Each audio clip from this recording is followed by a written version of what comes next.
We can already see Saurabh moving backwards in shame after what exactly happened. Embarrassing is the least I could say. He needs that ego tested, man. You gotta take everything from him. The guy stank up the place. One more player I want to give shout out to is Chesney, Smokey Smokerson. He almost looked like Onana at some point. I'm sorry, I didn't pay attention too much because I was so busy watching Saurabh's screen, and the faces he was making when he heard that Pedri was injured were just, as a Barcelona hater, they were too good. I loved it so much. So please, let's not talk about transfer news and where is Vinny going in the let's not jump Saudi. Oh man, it was so fun to see him cry. But if we were to compare him to a legend, I'd say in terms of attitude, he seems more like he's going down the path of a Neymar rather than anybody else. Don't let your family members be your agent. First thing first, Lamine Yamal, you're not that guy, bro. Trust me, you're not.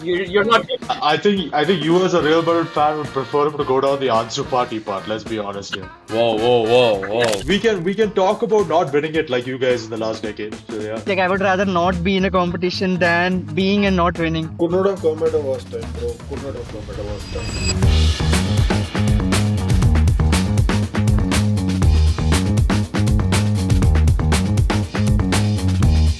Hey guys, welcome back to the Footism podcast. We're back here today with episode 3, and it's been an interesting weekend. We're shooting this video on a Wednesday, but the previous weekend or the weekend that has just passed had some incredible games, particularly the El Clasico.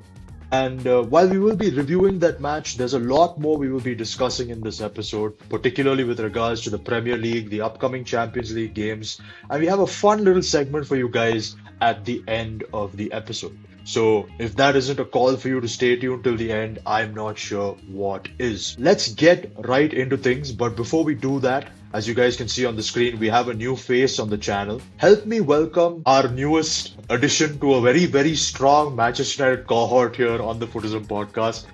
Guys, say hello to Satya. Satya, why don't you introduce yourself to the Footism watchers and maybe tell them a little bit about your footballing journey. Tell them maybe your favorite position, because that's what we did at the start of the video. I need to remind you, disclaimer as always to the new faces on the channel, I'm talking about football position and nothing more than that. So yeah, Satya, over to you. Yeah.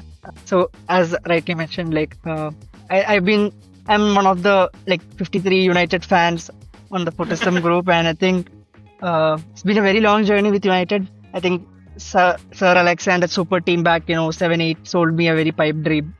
But yeah, I think I think the upcoming years are kind to all the United fans. And regarding Footism, I think I've been there from 2018 or 17 or so. I think soon around the time when the group was formed. And yeah, it's been a very, very nice journey with all these folks who share the same passion for football. And regarding position, I think I started as a winger and right now I'm a wing back. So I think I've just given up on football, just taking a step back. So I think probably I would say a wing back position. All right, so welcome to the podcast, Satya. But before we can get into discussing your and my favorite team, Manchester United, we have to talk about the El Clasico that just passed. We can already see Saurabh moving backwards in shame after what exactly happened. But a lot of talking points from the game that ended 2-1. A surprising game. It was the first La Liga game I have watched ever. And to an extent, a very disappointing El Clasico in my opinion. I was expecting high-intensity football, goals galore, and lots of fights and aggression. We did get a little bit of that towards the end, but all in all, it was, I'd say, more of a disappointing performance from Barcelona rather than from Real Madrid, of course, because they came away with the win. But yeah, let's start with the loser here. Saurabh, what were your thoughts on Barcelona's performance, man? Oh man, embarrassing is the least I could say. But let me also start by saying you gotta give big ups to me and Nabil's predictions. In the last podcast, we said it would be a 2-1 to Madrid, and that's exactly what happened. And in a way, I'm glad that it's just a 2-1. I mean, that's my copium speaking. But it is what it is. I would rather lose a 2-1 than lose a 4-0 final, which I'm sure Madrid is used to. But being honest, the game, Barca was really bad. There's no two ways about it. And in fact, Madrid was really good. In a lot of phases of the game, they were really good. And I feel like the whole Vinicius, Yamal, Carvajal situation sort of takes away from how good the game was from Real Madrid.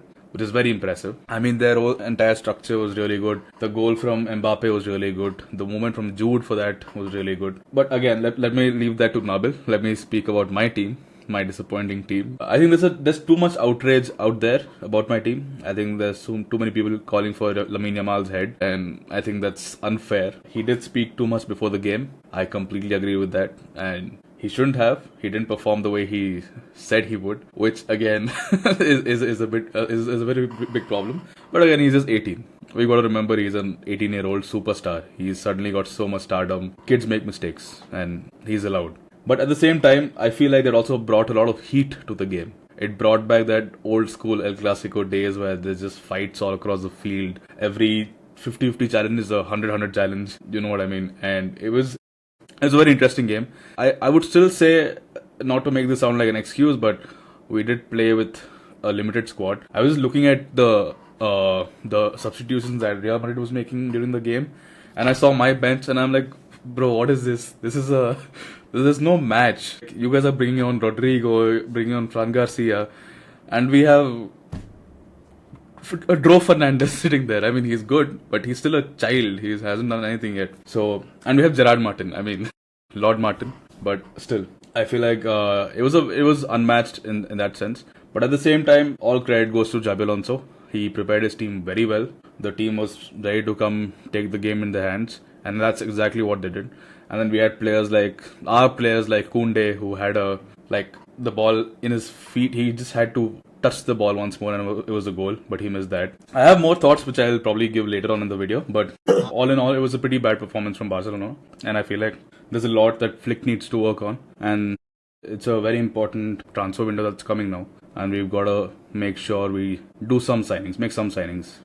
Yeah. I mean, to be fair to Flick, he wasn't really involved in the game. He was watching from a distance. But yeah, I do agree with your sentiment. It was a pretty disappointing performance from Barcelona, particularly up front. I think at the back, they were decently solid in the beginning. In my opinion, the referee got it wrong. I feel like that Kylian Mbappe screamer should have really counted for something in the beginning of the first half. Of course, at the end of the day, you can't really do much with the offside technology that's been implemented. But yeah, he has a fat foot. He has a fat foot. Yeah, fair enough. He's got a fat foot. But yeah, speaking of Kylian Mbappe, Nabil, what were your thoughts on the performance? And outside of Kylian Mbappe, who do you say were the star performers for Real Madrid? The performance, my God, just what we needed. As I, said in the earlier podcast, Xabi Alonso needs to get a big win. He needs to get a win against one of the bigger clubs, because PSG was a shambles in Club World Cup. Atletico Madrid, we all know what happened. So this was much needed for Xabi Alonso himself. And what a way to do it, getting your first big win in your debut as a manager in El Clasico. So wonderful performance. First half, I think we completely dominated Barcelona. I really think we should have scored more. I think 2-1 was not a fair reflection of how that first half was played out. And even the goal that, we conceded. I mean, if Arda Güler is more calm, I mean, he just needs to boot the ball away and, we're fine. But he takes too much time on the ball. Pedri disposes of him and then, Barca score a goal. Fair play to them. But yeah, I mean, we again credit to Real Madrid for getting back again before the first half end. And yeah, first half it was just complete domination. Second half, again, I feel after the first 15, after Mbappe missed his penalty, I think Real Madrid decided to just sit back a little bit, soak the pressure, and hit Barca on the counter, which I don't think was a bad move from Xabi Alonso's part. I think we wanted to do that. That's why we were sort of going into defensive mode, and then just trying to hit Barca on the counter. So yeah. And I also think the substitution that Xabi Alonso made, I think that might have, to do something with that, because Vinicius, I was surprised when the substitution was made, but then again, if you look at it from that point of view, maybe he doesn't track back as much as Rodrigo does, So maybe that's the thought process. But at the time, I was also shocked, as a lot of Madrid fans and even football fans in general, because he was having a really good game. But yeah, overall, I mean, as Saurabh said, I think we will give more thoughts as we go along on this podcast. But yeah, it was a much needed win, and obviously this takes us 5 points clear of Barca now. Still early days, but yeah, massive win for us. I do want to add something to what Nabil said. Something that I noticed Xabi Alonso make, not the substitutions, but the switch he made in the first half and the second half. So I would say initially the first 20 minutes, it was pretty even. It wasn't complete domination from Madrid. But then what he did is he moved Camavinga more between the lines, more centrally, and that sort of completely changed the game. That completely took out De Jong and Pedri. which was insane. Even if you see the goal that Mbappe scored, Kamavinga is the one who pulls out Eric Garcia to the wide corner, and then Jude turns and he puts that ball in, and then that's it. So credit where it's due. Xabi Alonso did a very good job for his first Clasico. So yeah, tactically it was a really, really good game. Yeah, special shout out to Kamavinga and Chouameni. They were great in the midfield, especially Man, I winning all hate- those 50. They were winning all the 50-50 challenges. They were basically hounding Barcelona players on when they had the ball. So that was. I hate Chouameni playing CDM, man. I absolutely hate him. Why can't he just play centre back and let us score and dunk on That's him? what he did majority of last season because everyone was injured. But yeah, like you guys were saying, it was a great performance overall, tactically and in terms of the result as well. You did mention Vinicius. We will get into Vinicius's antics a little further on. But let's get to the two non-La Liga fans here. Let's go to you first, Satya. Satya, who are you supporting heading into the game, and what were your thoughts on the result? Yeah, I think 2-1 is completely unfair on after seeing how Madrid had played the entire of that game. I mean, like you could argue like the first 15-20 minutes it was end to end, but as soon as Mbappe scored that screamer and the goal was overturned, I think the ball was with Madrid. And as rightly said, like I think I couldn't name like even a single player. I think everyone gave their all, and you could see their hunger. They wanted more from the game than Barcelona, and that's exactly how the result also shows. And probably like Nabil also mentioned, like they could have probably scored like 3-4 goals probably in the first half itself. But I think Barca also gave it probably in the second half. And also credits to our boy Rashi. He got an assist in the game. And I think, and I also feel the way Alvaro Carreras he defended against Yamal. And I think I wouldn't say pocketed, but he sort of held his position and didn't let Yamal do his thing. I think Yamal didn't want to do his thing. Yeah. Not being too harsh on it. He's just 18-year-old kid, and we all know what he's capable of. So not taking anything from him, but Carreras was clearly like got the better Ready of for it. over him. I think, Come on, lad. sorry He for. needs that ego tested, man. You got to take everything from him. The guy stank up the place.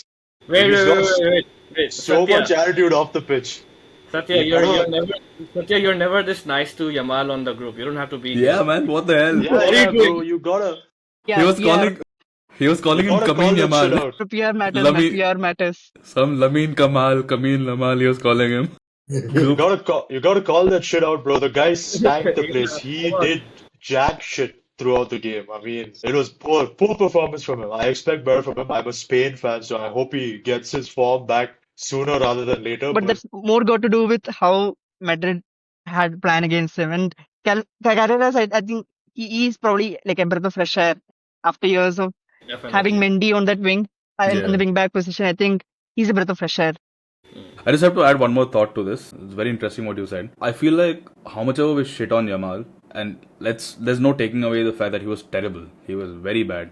I don't think he made any single proper dribble. I think he only had like 2 dribbles in the entire game, something of that sort, which is extremely bad for Lamine Yamal's level, right? So one thing I would say is he doesn't seem to be back from his pubis injury, and you could clearly see that he wasn't taking on any players.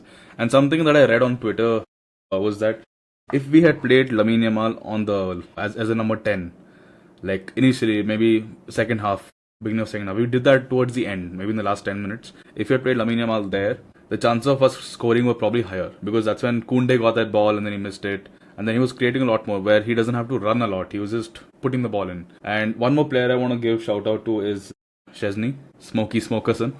I mean, such an important game, and he turns up so good. I thought he was done, man. I saw him the last game. He was terrible. He played against Sevilla too. He was terrible. Like, Yeah, he was against missing Sevilla. easy saves. Yeah. He almost looked like Onana at some point. Okay. Can you imagine how bad that is? But then he turns up at the Clasico. He saves a penalty. I mean, you're saving Mbappe's penalties, man. Mbappe's Come on. penalty. Yeah. So He had a this is good game. incredible. He had a good game in Probably between. Barca's best player, I think, on that day. Easy. Yeah. Abhishek, what are your thoughts on the game? Yeah, so I've had a few days to basically ponder on the game. So I'm with the boys on that. Maybe 3-4 would have been good from Madrid's point of view. Like the way they performed, they should have scored 3-4. Although I was supporting Barca in the game, but still, you got to give the credit where it's due to Alonso's in-game management and stuff. But one thing I wanted to say that just informing that Pedri is also out injured now. until after the November international break. So the injuries, I just read it like a End couple of of hours. end of November, I heard Oh, it. I didn't see Yeah, this. yeah.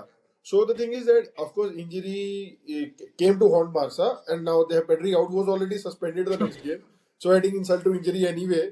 And then also, even if Yamal stank up the place, he also did not have a single shot on target throughout the game. But let it not basically distract that other players were also bad. So Rashford did have an assist, but the overall the game he could have been better. He was not good, and Kunde, I think he did not have a good game. Like third game in a row, he did not perform to his standards. So again, I was reading online that maybe it's time to basically move Eric to the right back position and Araujo, giving Araujo position to start. So there are issues, and again, as Nabil said, 5 points is a big lead when it comes to La Liga in itself. It also helps Alonso that he has now a statement victory after the 4-0 loss to PSG in the Club World Cup. So he can now build on. So he has the victory over Juve, and now El Clasico, and well, not hopefully, but unfortunately he'll win against us also in the Champions League. Still have a good run of victories, and maybe that helps him control the dressing room better. So with winning tantrums also, of course he's issued an apology, which we are going to come on later. But he basically with Vinny's tantrum also, it seemed like okay, players might be happy, might not be happy, and there are reports also of that. But maybe the run of victories helps him. So yeah, that's for me. I'm sorry, I didn't pay attention too much because I was so busy watching Saurabh's screen and the faces he was making when he heard that Pedri was injured were just, as a Barcelona hater, they were too good. I loved it so much. It was Man, it incredible. feels like We live for it's this. like it's like being a United fan. You know, when it rains, it pours. We'll get to United soon, buddy. We'll get to United Can soon. we Things can we right wrap now, up this season already? things right now are looking good for United, but I I mean that's a agree. I topic agree. for a couple of minutes from now. Let's talk more about the El Clasico game. Let's talk about some of the major personalities that highlighted or made headlines during the game. Of course, we'll start off with Vinicius first. Safe to say he put on a real crybaby performance towards the end when he was coming off. Made a huge fuss about it. I believe translation suggested that he said something like, "Oh, you want to take me off? Might as well sell me," or something like that, around those lines. And yeah, it's not something you expect from a professional footballer, particularly one who's been crying for a Ballon d'Or for the past 2, 3 years now. Uh, 10x. he granted in the past couple of days he did apologize, but yeah, what were your thoughts? Let's stick with only Nabil's opinion here because he is the resident Real Madrid fan, and Come we on, are. we should get a chance to shit on United and Vinicius. That's All not right, we, fair. we, we, we'll Plus do one, plus we'll do one. the Barca fan, we'll do the Real Madrid fan, yeah? We'll do If the if Barca and every Real Madrid if fan. everybody gets a shit on Yamal, we should get a chance to shit on United. Sorry, Vinny as well. Nobody has shat on Yamal so far in this podcast. What are you saying? I mean, We this will guy get did. we will get there. We will get In-house Andrew Tate did. Hey man, let's be fair. I'm the guy who checks egos here. I checked Yamal's ego, even though he's Really. very unlikely to watch this. But Nabil, what are your thoughts on Vinicius' attitude towards the game, man? Look, let's not pretend this is something that has not happened in football or we've not seen before. If a footballer crying or moaning at getting substituted is not something that's very uncommon. So let's just agree on that. Obviously, it's not great. I'm not defending Vinicius. Obviously, he shouldn't have done that the way he reacted. But then you understand it. Sometimes it happens, right? So I mean, it's not a big issue. I mean, he's even apologized. He's spoken to his teammates. He's spoken to Javi Alonso. Real Madrid have not even sanctioned him a fine or anything. Usually, some clubs will take actions with this kind of behavior. So I mean, this just tells you that everything is okay in the dressing room. There's no need for much drama, post his reaction. So please, let's not talk about transfer news and where is Vinny going in the summer. let's not jump on Saudi 2047. Allah, Al Nassr jersey already hitting the yeah, thumbnails. yeah, no, At least that way Al Nassr will win something. yeah. oh, it's They couldn't with Ronaldo, so might as well. But yeah, no, I mean, I don't think it's too big of an issue. Yeah, I mean, it wasn't pretty to see, but then yeah, I mean, I think everything is now good and dandy. Yeah, that's a fair point. I mean, of course, Saurabh has his own things he wants to say about Vinicius. So, yeah, Saurabh, we'll give you the floor. What exactly do you want to say about Vinicius? Look, I'm just saying it doesn't come as a surprise to a Barca fan or a La Liga fan in general. For you, like for folks who don't watch La Liga normally, it might be new. But for us, it's an everyday thing. Vinny's always crying about something. I mean, the thing is, if this was last season where he was performing so well and then he's doing these things, it's still acceptable. And this season, I don't think for the lack of a better word. He got like 9 goals in all comps in 13 But appearances. compared to last season, it's minus 10x, not 10x. So, you know what I mean. You don't expect these performances from Vinny. You expect much better. He's a like maybe top 3, top 5 players in the world, right? But oh man, it was so fun to see him cry. Yeah, you said Because I was suffering watching my team play like shit, watching my players cry about everything, and then you see Vinny crying. I mean, that's my highlight. It's really sad to say, but that's my highlight. And I do think it is a little unprofessional from a player of that caliber, of that level. And a friend of mine mentioned this. You guys know him, Siddharth Mishra. That in his apology tweet, he didn't really mention the coach, which I didn't read, but he mentioned this. Could be wrong. Maybe I haven't. Maybe he missaid it too. But that's very interesting. I mean, that could be pointing towards a certain level of unhappiness. I'm just trying to create drama here. Yeah. I mean, let's be fair, with the number of subscribers we have, you're just creating drama for Nabil more than anybody else. Hey man, believe in the dream, come on. Yeah, One day. of course, we're believing in the dream. Hopefully, we will make it big. But I mean, let's switch things up from one crybaby to the next crybaby. We've got Lamine Yamal causing issues at the end of the game. The guy spoke big before the game, reminded everyone about the 4-0 victory that Barcelona had at the Santiago Bernabeu or over Real Madrid last season. And I mean, he came on the pitch, couldn't walk the walk, but he certainly talked the talk at the end of the game. Got into Vinny's face, got into Courtois' face, got into Carvajal's face, threatened to meet them in the tunnel and, fight and stuff like that. And, I mean, let's be frank, if a fist fight did ensue, Vinicius is probably coming out on top. I don't have any money on the 18-year-old skinny kid who just so happens to dribble past people quite well. I mean, let's be honest. But I mean, I really don't get it. This kid, I mean, he's so talented. As much as I like to shit on him for his attitude, I only shit on him for his attitude. He is an incredibly talented player, an incredible baller. If he can get his attitude in check, he would definitely be like a top 2, top 3 player maybe by the end of his career. Hopefully in the modern game. I don't know what his overall stats will look like in terms of comparing him to legends like Messi and Ronaldo. But if we were to compare him to a legend, I'd say in terms of attitude, he seems more like he's going down the path of a Neymar rather than anybody else. So, and I mean, that's not necessarily a bad thing, but I think Barca fans would be a little pissed if he took every December and January to go hang out with his sister for their birthday party and then came back to mall. So, I mean, yeah, let's get into thoughts about Yamal. What do you guys think about his attitude? We know that this was one off game for him, so let's just focus on his attitude for this one. Let's start with the resident Barca fan. What did you think about your crybaby during the El Clasico performance? Let me start by saying you sound like my high school teacher talking about me to my parents. Oh, he has a potential, but he cries a lot on the field. He talks too much. Yeah, bro, come on. He does. I mean, to be fair, I sound like my own high school teachers talking about me to my parents. So yeah, that's also there. I think this whole Yamal situation is being blown out of proportion. I think I do completely agree that he should maybe control on how much he talks. But the thing about what I feel like is we don't know what it's like to be a professional footballer at that level. And growing up in the age of social media, I feel like it's very easy to not be guided the right way. And at the same time, the club doesn't really have big names or older than maybe Lewandowski. It's not like legends who can sort of guide him in that sense.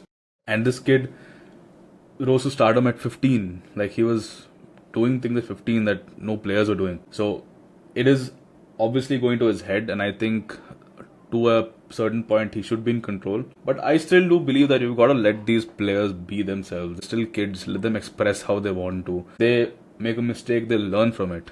I mean, if they don't, then it's their career that goes away. Of course, I don't want him to turn out like a Neymar. But by saying that he'll turn out like a Neymar, you're sort of taking away from the things Neymar has done. His although short, shitty career, but he's done really great things. He's scored a lot of goals, he's had a lot of assists, he's won a lot of trophies. So I don't think it's not a bad path to go down. But of course, as a Barca fan, I want him to go down the Messi path. But now, Coming to the fact that how I feel personally about him, I think I'm fine with it to an extent. I still do believe that he was instigated to say stuff on the, like, nobody's instigated, but at the same time he was asked a question by Ibai, and him, Lamine being Lamine, will take that step and say shit. That's just been him since the beginning. So I feel like that's where he needs to maybe draw the line, maybe talk about, maybe have more people guiding him in that sense. But at the same time, express yourself, man. Come on, you're a child. You should be able to make mistakes. You can't, like, there's so much scrutiny, right? So I feel like, again, this is also something I've said on the group. As long as he's talking the talk and he's walking the walk, it's fine. He hasn't the last 2 times. I think the Nations League final. Yep. That was also something. Nation League final, which was the 3rd time, Nabil? PSG, before PSG, he was like, no pressure, I'm on a mission, something, and then they lost. Those are just, we don't count those. No, we don't count those because he's just posting motivational shit for his own self. No, that was last season. That was last season after we lost to PSG. Okay. He should But it's in relation. It's in relation. After you lost to PSG, he made that comment. He got his second chance and did jack shit with it. But at the same time, even Rafinha posted that last season, so nobody lost their shit on that. Yeah, because he's a superstar. Is so much more humble compared to Yamal. That's the difference. Fair. But I'm just saying, he's also, like, we're talking about a child prodigy, a guy who has all the world's eyes on him, and he's also getting the eyes on himself, so which is also a problem.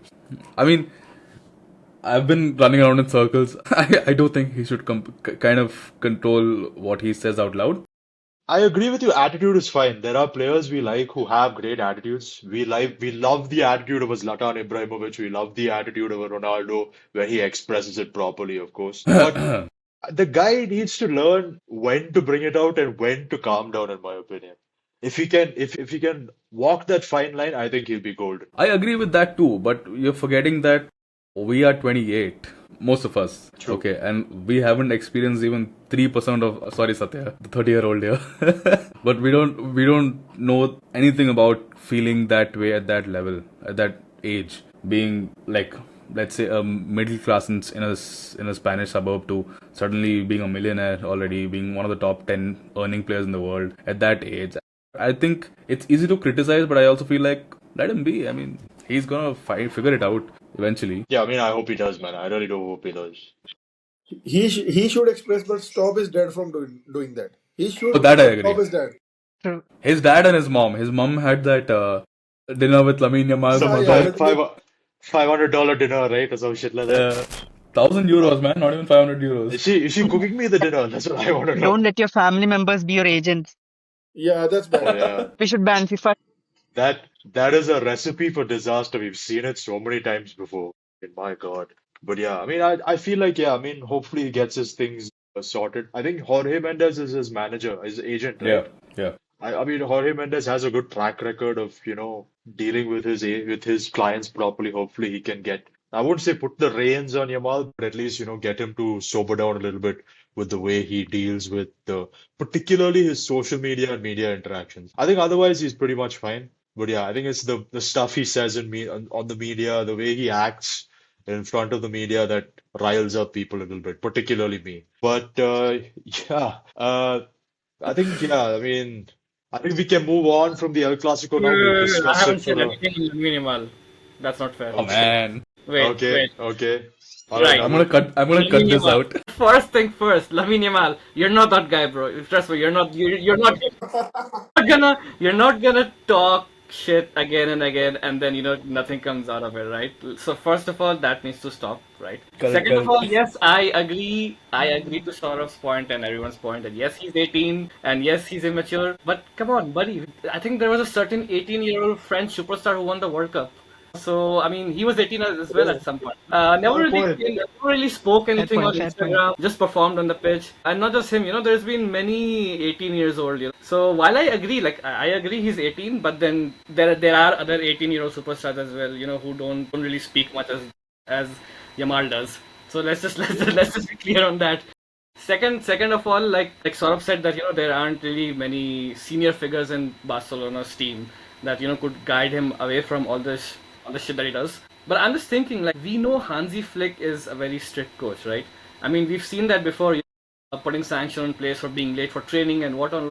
I mean, surely Hansi Flick looks at all stories, right, on Instagram, and surely he can't be like, oh yeah, this is appropriate. This is I actually don't have a problem with this. Like if you're Hansi Flick and you're watching Lamal say, oh yeah, we beat them 4-0, we'll probably do it again. I mean, come on, you're not gonna be happy about that, are you? And as a coach, as a coach, when you have such a talented 18-year-old player under your wing, I mean, surely you have to have a word with him and tell him, stop doing this shit to yourself.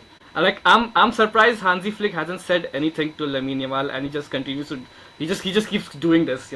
So I mean that part really is a bit surprising because a coach like Hansi Flick, I mean, we know he's very strict with his players regarding discipline and all that shit, right? So yeah, I mean Hansi Flick, I mean he has to talk to that kid. I mean he really has to. Otherwise, as you guys discussed, he may go down on a Neymar path rather than on a Messi path. I mean, I as a Real Madrid fan wouldn't mind him going down on. I think you as a Real Madrid fan would prefer him to go down the Ansu Fati part. Let's be honest here. Whoa. Let's not do. Hold The the generational hater. hold I hold mean, the no F up. distance to Ansu Fati, let's be honest here. But yeah. But I mean, I get your point, Nabil. I get your point. Like, Hansi Flick is a really strict manager, and he's a guy who's like really keen on fitness as well. I always remember that I think Saurabh brought it up when he first joined Barcelona, the change in Frankie de Jong's physique from being a slightly skinnier guy to having a little bit more muscle around him. And yeah, I can only imagine that Hansi Flick didn't imagine his biggest problem being a pubic injury at this point in time. But yeah, I digress. Let's move on from the El Clasico now. I think we've spoken about it for a good half an hour now. So let's transition into other things. Let's talk a little bit about the Premier League. I think we had the idea of God, talking about I'm done. the Champions League as well, so we'll try and squeeze that in if we can. But But what will yeah, you guys talk about? I mean, what will the United fans talk about when it's Champions League? They sit I quietly. mean, we can talk about not winning it like you guys in the last decade. So yeah, Oh, I think we can do that. We're on that level at least. I can't tell if you've just paused or you're not moving at I would all. rather, I would rather not be in a competition than being and not winning. Yeah, exactly. Copium. I mean, Come come on, on, come man. on. But yeah, the Premier League. I think we'll do a quick gist of how things are going right now. We'll start off with the man who's as depressed as Saurabh, let's say. 4 games lost in a row. Liverpool. That's not very depressed to be honest. But let's go. yeah. Let's be honest. He's just not expressing it well. He's cloaking it better than you are, man. Let's be frank. He's. I mean. Liverpool have lost 4 games in a row. It's definitely not a good thing by any means, especially when you're the reigning champions and you've spent about 300 million on your squad. Brief statement, Abhishek. What are your thoughts on how things are looking for Liverpool right now? And do you see a way back for them? As a United fan, do you really want me to be brief, or you want to enjoy the tears out of me? I Tell me. I would prefer if you be brief so that we can not focus too much on the Premier League for this episode. Even I'm going to be brief as much as possible with the United stuff. Okay. Yeah, so see, it's 4 Premier League games in a row, but it's like 5 out of 6. And I've just seen my Carabao Cup lineup. It's definitely going to be 6 out of 7. It's all 10 changes from the weekend, all academy kids. Yeah, Chiesa is there, Robertson is there. The bench is full of academy kids. So yeah, it's going to be bad tonight also. But things have to be improved. We are not good on the throw-ins, the coyote throw-in against Brentford. So those sort of issues. It has to come from the manager also. I don't understand why he changed from that 4-4-2, which worked well against Frankfurt. Of course, Frankfurt guys were the guys were on the pitch were idiots basically. The way they had no rest defense or something. The way from the place from where we scored our first goal, Ekitike slotted in. So I don't know what worked so well at Frankfurt. Why Slot chose to go back to a 4-2-3-1, where you would know that Salah starting but will not contribute anything defensively. So of course, go back to the drawing board, make some changes. But of course, the blame lies with the players as well. At the same time, that you have to be, when a throw-in comes or something, just be there, mentally be there, guys. That's what I'm saying. That of course, a loss creates your confidence dips, and then another loss. The vicious cycle starts. But somewhere you have to stop basically. So Chiesa had the interview today morning with the Times where he said, so in Italian they say winning brings winning. So I don't know from where that one win has to come and another win has to come. But yeah, I am sad, but I'm just cloaking it out. Nothing else. Yeah, I mean, it's not looking good for Liverpool right now. But on the opposite side of things, Satya, bro, I'm looking at you. We've got something to talk about right now. United, 3 games in a row we won now. We're looking to get to 5 so that United Strat can finally cut an afro that is quite clearly a lot bigger than yours. I'm that guy, by the way. Just Yeah. waiting for two more I mean, games so that I get my hair let's done. let's be frank. While you and United Strand can cut my hair, there's no way I'm gonna be shaving my beard off. That would just be really weird. But yeah, I mean, I really hope we get that achievement of winning 5 games in a row. Great game for us against Brentford. I mean, against Brighton. Yes. Of course, the guy who's been leading the charge for us is my more athletic, more physically capable brother and double Brian Mbuemo. Satya, what are your thoughts on how United are doing so far over the last 3 games? I think we've been really well. And as rightly you have said, Brian Mbeumo is. I think he's the difference maker. And the way we have moved on from Sancho, Garnacho to players like Cunha and Mbeumo, that shows what Amorim has. I mean, the vision was clear. Maybe like even last season, I think there were few games where we could see what he's trying to bring. But maybe it was just that there weren't players that were more suitable for the system. And I think probably right from day like the game one, I did have hope that we'll probably without European football and having full focus on the domestic games, I have always felt okay. There is some hope that we'll perform like slightly better than. I mean we can't there can't be anything worse than 15. I mean I would rather like We would hope, get us yeah. relegated than being 15th or 16th again. But yeah, I would say I expected that we sort of do well this season, and even the losses. I think barring the 3-0 against City, I don't see a point where like we played badly. I mean, there were a few moments which if had gone our way, the results would have been different. But life is not, and games are not about ifs and buts. So yeah, I think we must be much more focused on the next couple of games. I think Forest won't be easy. I think I mean, they're in a poor shape right now, but I think they'll give everything. And I'm more worried about Spurs game because Spurs have an excellent away record, and I think that's a game that I'm really looking forward for. I mean, yeah, if all goes well and we beat Forest, I think Tottenham will be the team to watch out for. They're coming off a win against who did they beat over the weekend? Everton. Everton. Yeah, and yeah, like you said, their away form is really, really good. They could really cause a problem for us in Old Trafford. But of course, before they get to Old Trafford, they have to go and defend their home turf against Chelsea, and that's the big match of the weekend in the Premier League here. We're not experts on either Chelsea or Tottenham. The most I think we can all say is we hope Garnacho fails. But yeah, let's get our predictions in, guys. I don't think that they will have much to offer in this situation. But Nabil, Satya, Abhishek, we all watch the Premier League. What are your thoughts on how this Chelsea versus Spurs game, this London derby is going to go? We'll start with you, Nabil. What do you think is going to happen? Spurs at home. I mean, they're definitely going to score a couple of goals. But yeah, so I would go for a 2-1 victory for Spurs. And I really hope Kudus and João Pedro score because they're both on my FPL. I think that's a fair desire to have. Abhishek, what do you think is going to happen with the game? Again, as with Nabil, I have Kukurea and Caicedo in my FPL, which I overhauled over the weekend. So I really want Chelsea to win. But both teams are inconsistent. I'll just give Chelsea. Okay. Satya, we'll go on to you while I check my fantasy Premier League team to see who I have on my lineup. What do you think is going to happen in the game, Satya? Can both teams lose? Oh, I think we'd all love that, but yeah, Yeah, I'm doesn't hoping really it's a work out for us nil-nil then. draw. I hope it's a nil-nil draw. I mean, I'm looking the best out for my team, my club. So I hope it's a True. Can I just point out, like, in our FPL mini league that we have? Yeah. I mean, it's so sad and it's disgusting that so many of you Man United fans don't have Mbeumo on your team. Like, what's wrong with you guys? Hey man, I've got Mbuemo on my team. Oh, you Let me do. be. I've Not got only Mbuemo on one my count. team. I've got Mbuemo on my team.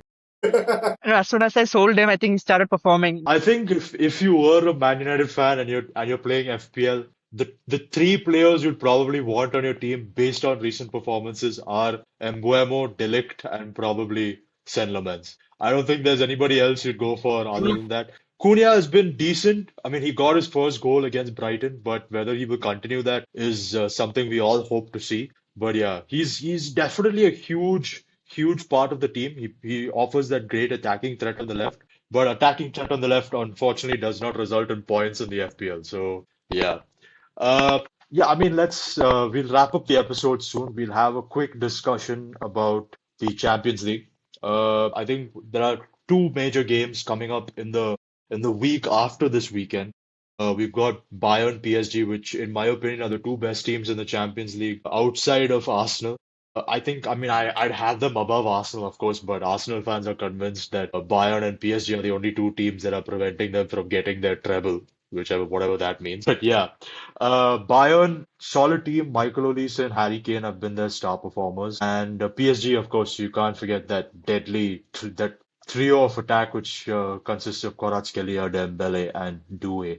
We won't discuss much about the narratives heading into this game. Let's just go directly to the predictions. Saurabh, what do you think is going to happen for Bayern versus PSG? I think it's going to be a pretty end-to-end game, which is pretty obvious. But at the same time, I feel like PSG will come away with the win. They have been performing at a certain standard for the last one season, and we've faced them and we've seen how insanely good they are.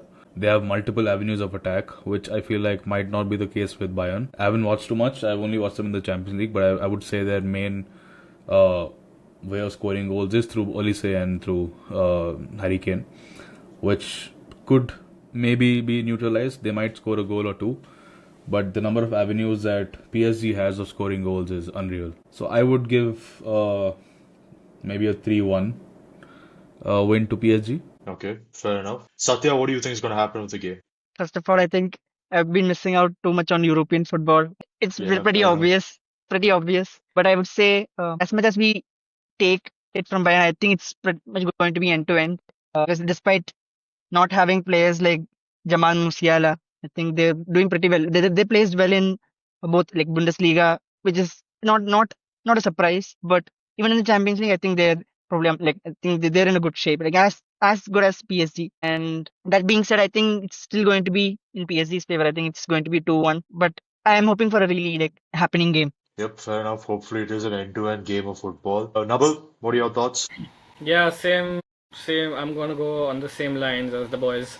I think it's gonna be end to end. I don't see like a defensive masterclass from either of the team. I think they will see goals, but I'm gonna go for 2-all. Bayern, I think I've mentioned this before, are the only team with a 100% record so far. Played all, won all, no draws, no losses. But away at PSG, I think that's gonna break. I think they'll get a draw though. I mean, Harry Kane has been in superb form, so I mean he's definitely scoring there. But yeah, I would go for a 2-all draw for this one. Fair enough. Abhishek, what are your predictions for the game? I'll go with 3-2 PSG because for me they're still the best. Of course, Bayern have been almost been there, but yeah, their 100% record is going to end. I feel. I'd probably go for a 1-0. I think PSG are playing at home at the Parc des Princes, which is it's a huge boost for them. It's definitely not an easy stadium to go to, at least in the past 2 years under Luis Enrique, particularly. I'd go for a 1-0 victory. I don't see them doing too much damage to this Bayern team. I feel like this Bayern team will also have them on the run with their attack. But let's move on to the more particularly interesting game because we've got two guys who have a stake in this game. We're talking about Real Madrid versus Liverpool. We'll keep this one brief also because we're hitting the 50-minute mark. Abhishek, what are your thoughts on the Liverpool Real Madrid game that'll be coming up in the following week? Could not have come at a worse time, bro. Could not have come at a worse time. So yeah, I'll just be straight up. I predict a 3-1 victory for Real Madrid. Okay, Wow. Nothing else to that say. is, It looks like you're I just mean, gonna. bro, if anybody needs hopium, it's you, man. Come on, not me or Satya or Saurabh for that matter. I have to be realistic. Unless I don't Yeah, see any improvement against Villa at the weekend, I cannot say anything. I was just reading out the team. Freddie Woodman starting.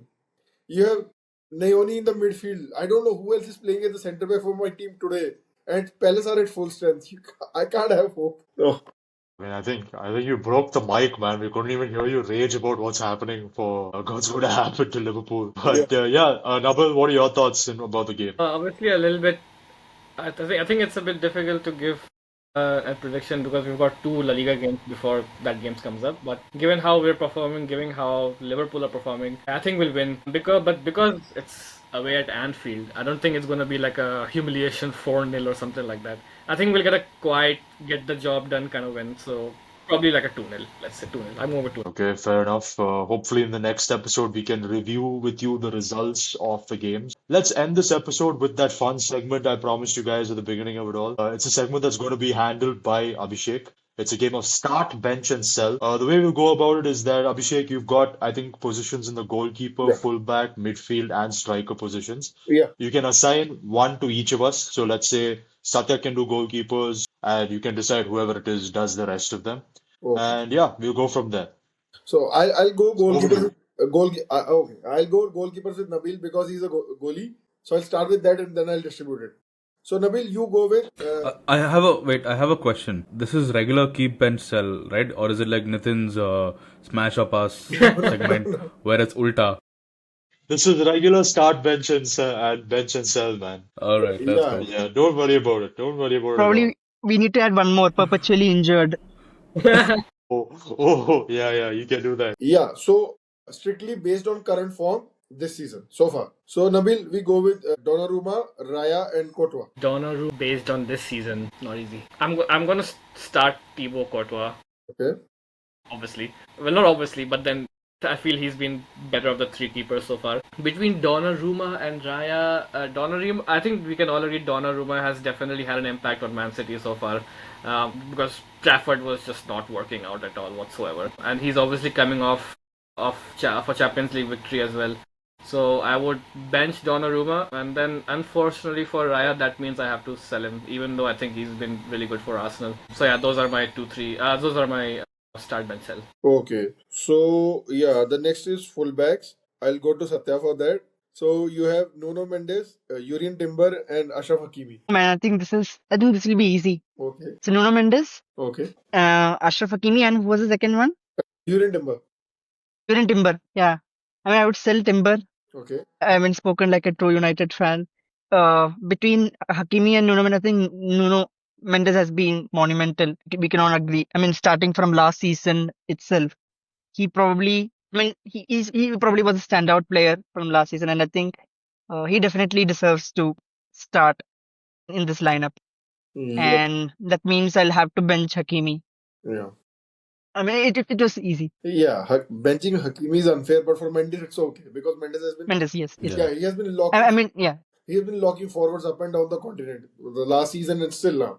So yeah, Saurabh I've got for no. I'll go to Nitin first. I have a good one for Okay. Saurabh.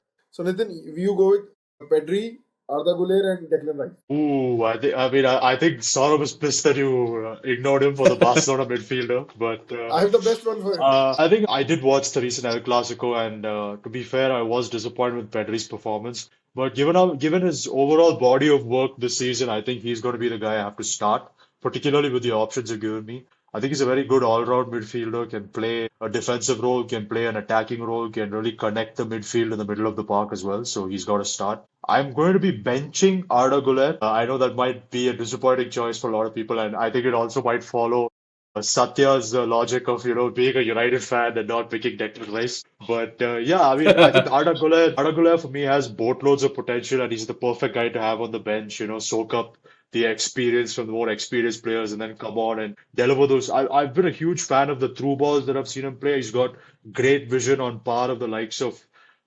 Toni Kroos and Luka Modric before him, and of course, if you're comparing to the more modern footballers like Bruno Fernandes and De Bruyne, if he develops that, he could be a key playmaker for Real Madrid and Turkey going forward.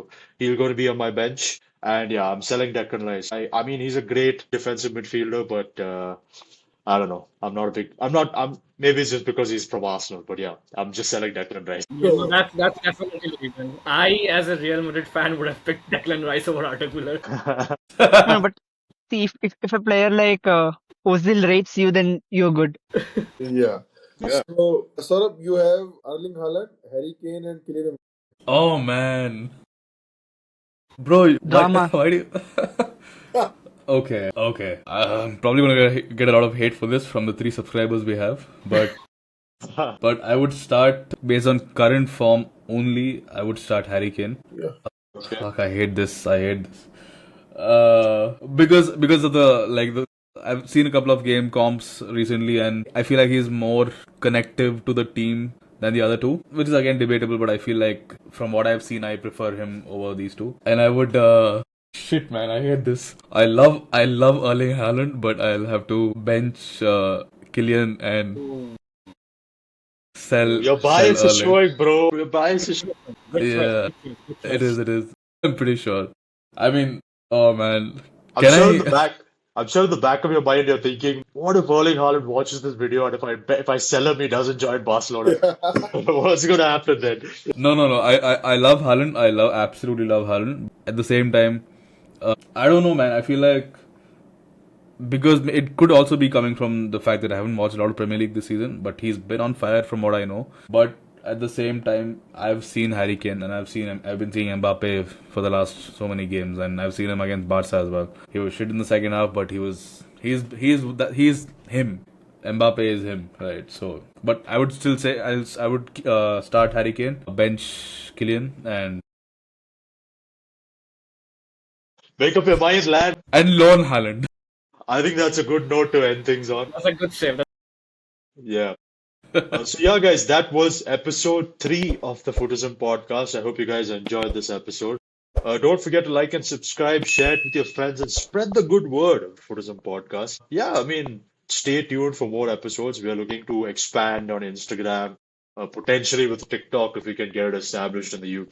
And maybe release the audio files onto Spotify. The avenues are aplenty. There are a lot of things we can do, and we are hoping to do a lot of things with you guys with the Footism podcast.